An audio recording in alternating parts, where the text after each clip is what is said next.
मोठं केलं अशा रीतीने त्यांचं कर्तृत्व होतं. तर काही विद्यार्थिनींनी काय केलं तर मला या शाळेने मोठं केलं म्हणून ज्या शाळेचं ऋण मी फेडायला पाहिजे त्याच्यातल्या एक होत्या विमलाबाई गरवारे. त्या आपल्या शाळेच्या माजी विद्यार्थिनी होत्या. त्या शाळेमध्ये जेव्हा शिकत होत्या तेव्हा खेळ हा त्यांचा अविभाज्य भाग होता. त्यांनी ज्या पद्धतीने इथे शिक्षण घेतलं ते शिक्षणाबरोबरच खेळामध्ये सुद्धा त्या प्रावीण्य मिळवलेलं होतं. 15 जुलै 1973 मध्ये हा गरवारे हॉल हा सौ विमलाबाई गरवारे ह्या नावाने बांधला गेला.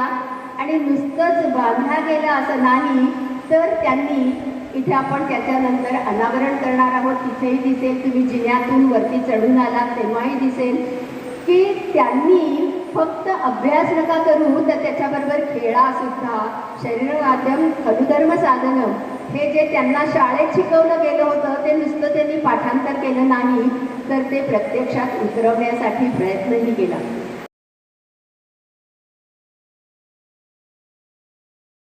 या कार्याचं धोरणात्मक नियोजन, गरजांचं मूल्यांकन, प्राधान्यक्रम आणि कार्यविभाजन जाणून संघाला सातत्यानं प्रेरित करून यशाच्या शिखरावर नेण्यासाठी पाठपुरावा करणं या सर्व कामांमध्ये सरांचा हातखंडा आहे. अशा प्रकारच्या नेतृत्व आणि कर्तृत्वानं मोठे असणाऱ्या माननीय सुतवणे सरांचं स्वागत महाराष्ट्र गर्ल्स एज्युकेशन संस्थेच्या तसेच आजच्या कार्यक्रमाच्या माननीय अध्यक्षा श्रीमती शालिनी पाटील यांनी करावं अशी मी त्यांना विनंती करते.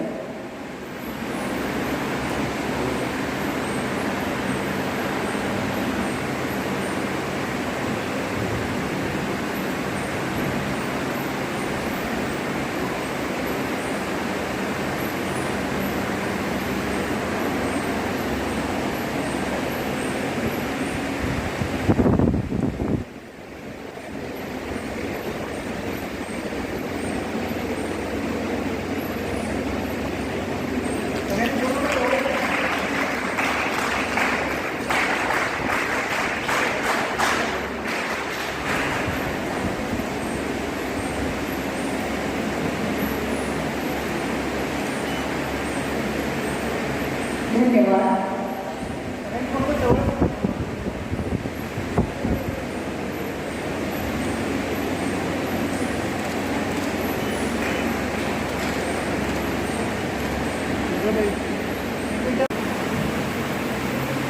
मी व्यासपीठावरील मान्यवरांना विनंती करते की त्यांनी सभागृहातील सौ विमलाबाई गरवारे यांच्या फोटोचे तसेच ताम्रपटाचे अनावरण करावे. प्रमुख पाहुण्यांच्या हस्ते विमलाबाई गरवारे यांच्या फोटोचे अनावरण.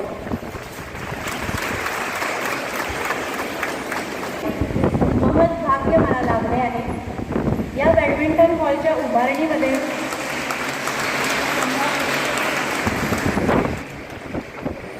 आपल्या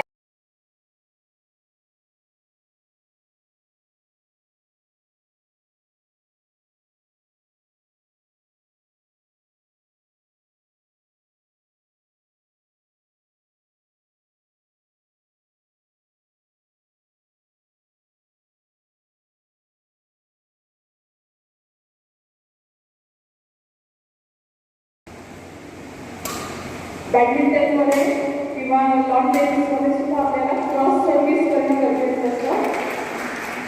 सेम पॉईंट मंजुषा मॅडमला मिळाला आहे. 1-0.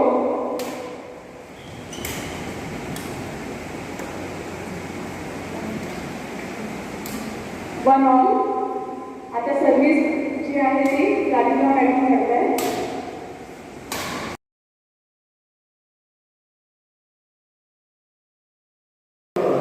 त्या महायुद्धाच्या अगोदर इथे जे संस्थानिक होते त्या संस्थानिकांसाठी लंडनमधून वेगवेगळ्या ज्या सेटमेंटच्या कास्ट आहेत त्या इथे आणायच्या आणि त्या कास्ट संस्थानिकांना विकायच्या. अशा प्रकारे त्यांनी सुरुवात केली.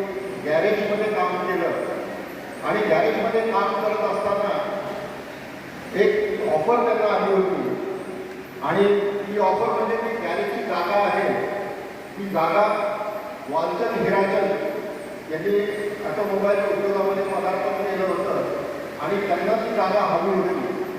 त्यांनी चांगलीशी ऑफर त्यांना दिली. त्याचबरोबर तुम्हाला त्या कंपनीमध्ये ऑटोमोबाईल कंपनीमध्ये नोकरी करण्याची सुद्धा त्यांनी हमी दिली होती आणि आबासाहेब संभ्रमात होते की काय करायला पाहिजे. अशा वेळेस विमलाबाईंनी त्यांना पाठिंबा दिला आणि त्यांना ती जागा विकण्यापासून परावृत्त केलं. बघा, एक स्त्री जी आहे ती अशा ज्या काही कठीण प्रसंग असतात त्या कठीण प्रसंगामध्ये आपल्या पतीच्या पाठीशी खंबीरपणे उभी राहते आणि त्याच वेळेस दरबारे उद्योग समूहाचा पाया तिथून रोवला गेला. वेगवेगळ्या अडचणीच्या प्रसंगी विमलाबाई आबासाहेबांना धीर द्यायच्या, प्रोत्साहन द्यायच्या आणि वेगवेगळ्या संकल्पना राबवण्यासाठी त्या त्यांना मदत करायच्या. अशा प्रकारे दरबारे उद्योग समूहाची सुरुवात झाली आणि ह्या उद्योग समूहाची सुरुवात होत असताना त्याच्या वेगवेगळ्या उद्योग सुरू होत असताना विमलाबाईंचा खूप मोठा असा हातभार त्यामध्ये होता. मुलं लहान लहान होती. वयाच्या 11व्या वर्षी मुलांना त्यांनी परदेशामध्ये शिक्षणासाठी पाठवलं. परंतु शिक्षण परदेशात घेत असताना सुद्धा संस्कार मुलांवरती कसे राहतील, आपलेपणाची जी भावना आहे किंवा या देशाचं जे आपली बांधिलकी आहे ही बांधिलकी कशी जपता येईल याचे संस्कार मुलांना दिले आणि मुलंसुद्धा त्या संस्कारानुसार पुढे मोठे होत गेले आणि त्यांनी ही समाज ऋणाची जी भावना आहे ही आईपासून त्यांनी घेतली होती. एक प्रसंग असा होता की विमलाबाईंचं शिक्षण हुजूर काका शाळेमध्ये झालेलं आणि तिथे क्रीडा शिक्षिका ज्या होत्या त्या विमलाबाईंकडे काही मदत मिळेल याच्यासाठी गेल्या होत्या की या स्पर्धेसाठी काही मदत त्यांना पाहिजे क्रीडा स्पर्धेसाठी. परंतु आबासाहेबांनी विमलाबाईंनी त्यांना असं सांगितलं की छोटीशी मदत तुम्ही काय मागता, काहीतरी मोठं मागा. आणि त्यानंतर ही संकल्पना आली. हा हॉल या संकल्पनेतून बांधला गेला. कारण विमलाबाईंना नुसतं शिक्षणच नाही तर स्पोर्ट्समध्ये सुद्धा खूप इंटरेस्ट होता. तुम्हाला माहीत असेल की मुंबईला सुद्धा वानखेडे स्टेडियम जे आहे तर त्या वानखेडे स्टेडियममध्ये सुद्धा दरबारी पॅव्हेलियन आहे. तर ह्या सगळ्याची सुरुवात जी आहे नुसतं शिक्षण उपयोग नाही, त्याचबरोबर आपलं शरीर तंदुरुस्त कसं राहील, आपला फिटनेस कसा राहील याकडे त्यांनी नेहमी लक्ष दिलं. आणि त्याचप्रमाणे त्यांचा जो वारसा आहे आईवडिलांचा तो वारसा डॉक्टर शशिकांतजी दरबारे यांनी पुढे नेला. त्यांनीच नाही तर त्यांच्या तिन्ही कन्या ज्या आहेत मोनिका दरबारे, सरिता दरबारे आणि सोनिया दरबारे हा वारसा त्या सुद्धा पुढे नेला आहे. ज्यावेळेस रेखाताईंनी हा प्रस्ताव क्रीडा संकुलाची दुरुस्ती करायची आहे जसं या ठिकाणी पाठवलं. आम्ही इथे आल्यानंतर त्याची अवस्था खूप खराब होती, मेंटेनन्स नव्हता आणि ज्यावेळेस आम्ही हा प्रस्ताव दरबारे साहेबांकडे पाठवला त्यांनी सगळी माहिती घेतली.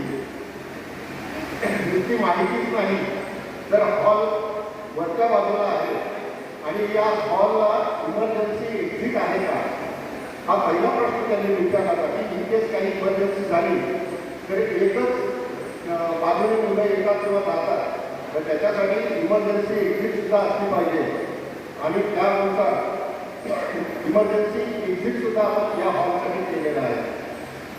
तर हा विचार जो आहे इतकं बारकाईने लोक या सगळ्या गोष्टीकडे बघत असतात.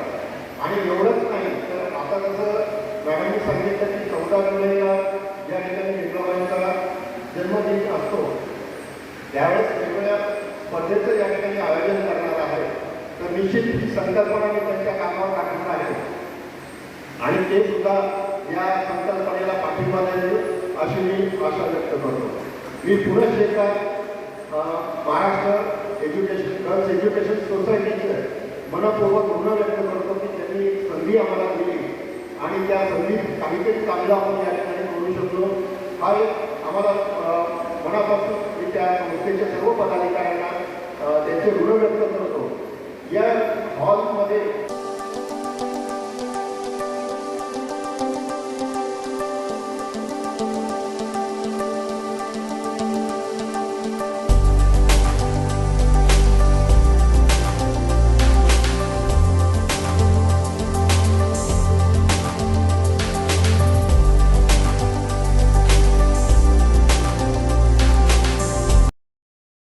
आणि सर्व मुख्य विभाग प्रमुख आणि शिक्षिका आणि वर सामना पाहण्यासाठी आलेल्या वर बसलेल्या विद्यार्थी.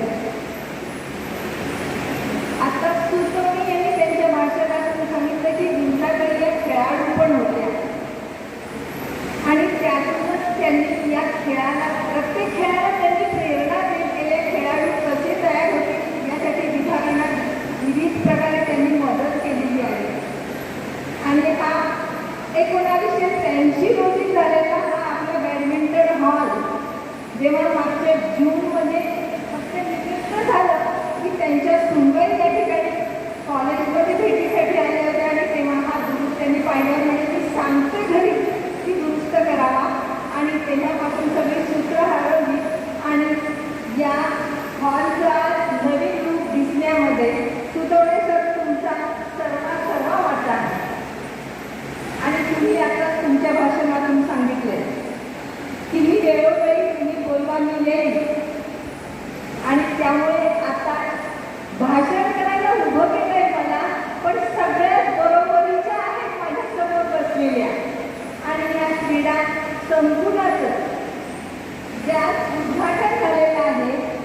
आज अक्षय तृतीया आहे.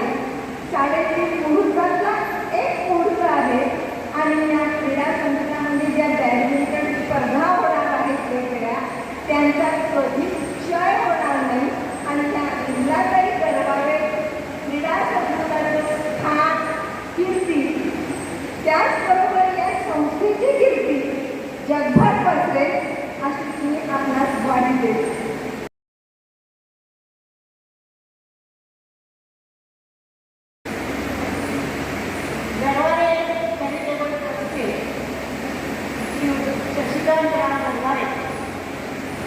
आणि त्यांचे सर्वात आधी त्यांचं काम हे नेणारे आणि त्यांचं प्रतिनिधित्व करणारे श्री सुनील सुतवणे या दोघांचेही मी एकत्रितरित्या मनापासून कृतज्ञता व्यक्त करते, आभार मानते आणि सुतवणे साहेबांना विनंती करते की आमचे हे आभार आमची कृतज्ञता आणि शिक्षकांपर्यंत अत्यंत